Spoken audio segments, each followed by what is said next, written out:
Diqqat, aholiga tezkor muhim ogohlantirish. O'zbekistonda ertaga kuzatiladigan ob-havo ma'lumoti e'lon qilindi. Assalomu alaykum hurmatli tomoshabin. Tezkor yangiliklardan birinchilardan bo'lib xabardor bo'lishni istasangiz like va podpisatsiya tugmachasini bosib qo'yishni unutmang.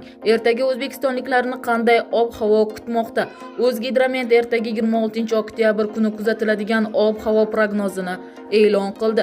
Unga ko'ra Toshkent shahrida havo biroz bulutli, vaqti bilan o'zgaruvchan bo'ladi, yog'ingarchilik kutilmaydi. Harorat kechasi 13-15 darajada, kunduzi 24-26 darajada bo'ladi. Qoraqalpog'iston Respublikasi Xorazm viloyatida havo o'zgaruvchan bo'ladi. Kechasi va ertalab ba'zi joylarda yomg'ir yog'ishi mumkin. Harorat kechasi 6-11 darajada, kunduzi 19-24 darajada bo'ladi. Buxoro va Navoiy viloyatida havo o'zgaruvchan bo'ladi, yog'ingarchilik kutilmaydi. Harorat kechasi 8-13 darajada, kunduzi 23-28 darajada bo'ladi. Toshkent, Sirdaryo, Jizzax, Samarqand viloyatlarida havo o'zgaruvchan bo'ladi, yog'ingarchilik kutilmaydi. Harorat kechasi 10-15 darajada, kunduzi 21-26 darajada bo'ladi.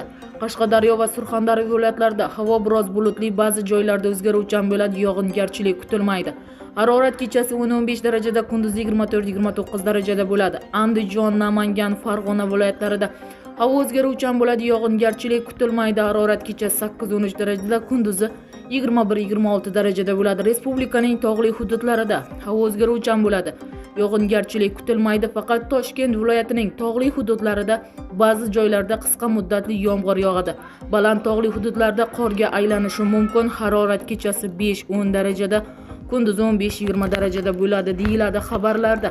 Bizni kuzatishda davom eting. Xabarlarimiz keng tarqalishi uchun obuna bo'lib, like bosib, yaqinlarga ulashib qo'yishni unutmang.